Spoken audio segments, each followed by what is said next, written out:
जय हिंद साथियों। सबसे पहले जिनका भी आगामी 17-18 फरवरी को यूपीपी का एग्ज़ाम है, उनको हमारी तरफ से ऑल द बेस्ट। पेपर आप फाइनल करके आएंगे।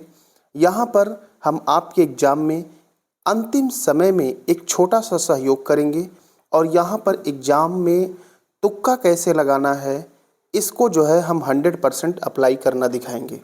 देखिए, सही मायने में ये होता है कि कोई भी ऐसा बंदा नहीं होता है जो 100% ये कह के आए कि हम इतने प्रश्न करके आए हैं और इतने ही सही हुए हैं। बिना तुक्का लगाए किसी का सही नहीं होता है। तो आइए देखिए, सबसे अधिक सफल वही होते हैं जो सबसे जम कर तुक्का लगाते हैं और अच्छे तरीके से तुक्का लगाते हैं।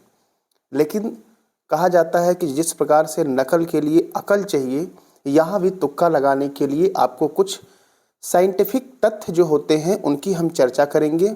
साथ ही तुक्का वही लगा पाएंगे जो थोड़ा बहुत कुछ पढ़े होंगे, और हम ऐसे लोगों को बिल्कुल भी सलाह नहीं देंगे तुक्का लगाने का जिनको ये भी ना पता हो कि हम यूपी पुलिस का पेपर देने आए हैं।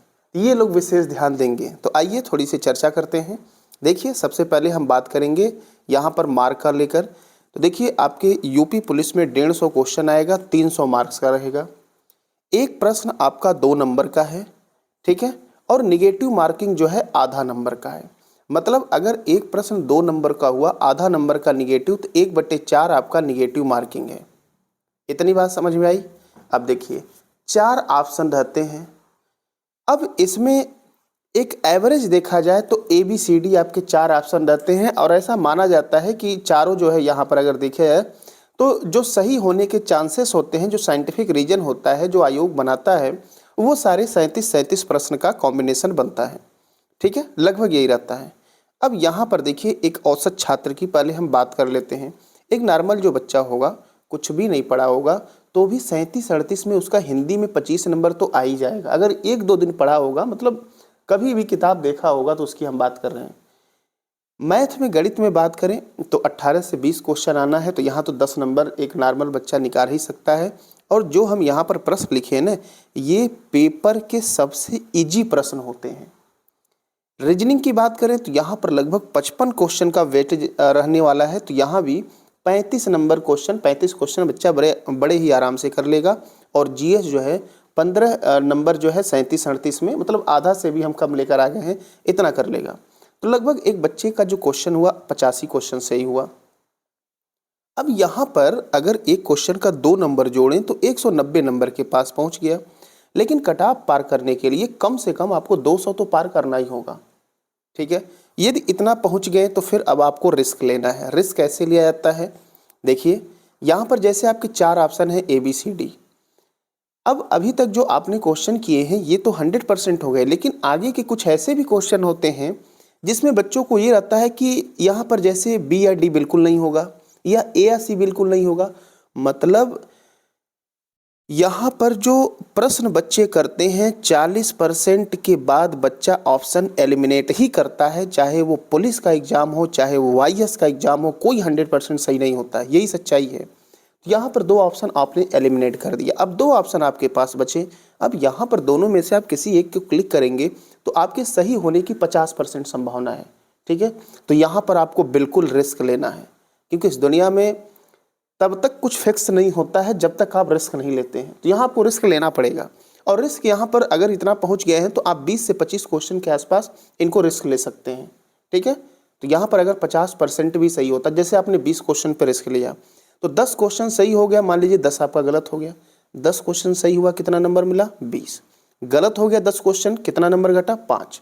तब भी तो आप 20 में से 5 घटाएंगे, 15 नंबर आप पा चुके हैं। बात समझ में आ रही है? यहाँ आपको बिल्कुल रिस्क लेना चाहिए। लेकिन तो यहाँ पर आपके 15 नंबर बढ़ गए, तो आप 200 तो पार हो गए, लेकिन इतना नहीं है कि एकदम एग्जैक्ट 200 पर ही रहेंगे। ऐसे भी बहुत सारे प्रश्न होंगे जहाँ पर आपने देखा होगा, प्रश्न पढ़ा होगा, एक ऑप्शन आपने एलिमिनेट कर दिया होगा, आपको लग रहा होगा कि 3 में से कोई हो। तो अगर 3 में से कोई भी आंसर हो रहा है तो 33.5% आपके सही होने के चांस है। ठीक है, तो यहाँ पर जो है, यहाँ भी आप जो है 10 से 15 क्वेश्चन पर रिस्क ले लें। हमने कहा कि आप 5 क्वेश्चन पर रिस्क लीजिए। 5 क्वेश्चन पर रिस्क लिए आपका 5 सही हो गया। ठीक है, 10 गलत हो गया। क्लियर?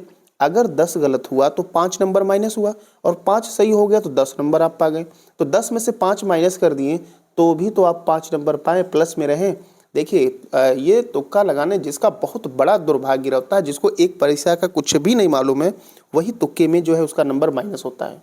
जो थोड़ा भी बहुत पढ़ा है, ये इस तरीके से वो तुक्के को लगाएगा तो बिल्कुल वो नंबर बढ़ाता है। और हमको लगता है कि मैक्सिमम जो सफल होने वाले हैं वो बिना तुक्का का कोई सफल नहीं होता है। आपका आगे यूपीएससी का एग्जाम होता है, वहाँ पर बच्चे जो है 55 नंबर पे जो है प्री क्वालिफाई करते हैं, 40 से 45 मैक्सिमम किसी को मालूम होता है, अगला 20 से 30 पे हर बंदा तुक्का लगाता है। तो आप इस टेक्निक का प्रयोग करके जो है आप अपने एग्जाम को जो है क्वालिफाई कर सकते हैं। और उनके लिए विशेष सूचना है, जिनको ये भी नहीं मालूम है कि हम यूपीपी का एग्ज़ाम देने आए हैं या हमारा सेंटर कहाँ है, तो वो ये सब काम ना करें, वो तुक्का बिल्कुल भी ना लगाएं। और देखिए ऑन एन एवरेज माना जाता है जितने प्रश्न होते हैं लगभग उनको 4 से डिवाइड करिए, उतने प्रश्न का जो आंसर है वो ABCD आपको देखने को मिलता है। तो इस तरह से यदि आप अप्लाई करते हैं तो फिर जो है प्री आप बिल्कुल क्वालिफाई होंगे बिना किसी डाउट को। तो आपके एग्ज़ाम के लिए शुभकामनाएं। कोई भी डाउट हो तो आप कमेंट कर सकते हैं। पूरा वीडियो ध्यान से देखने के लिए आप सभी का बहुत बहुत धन्यवाद।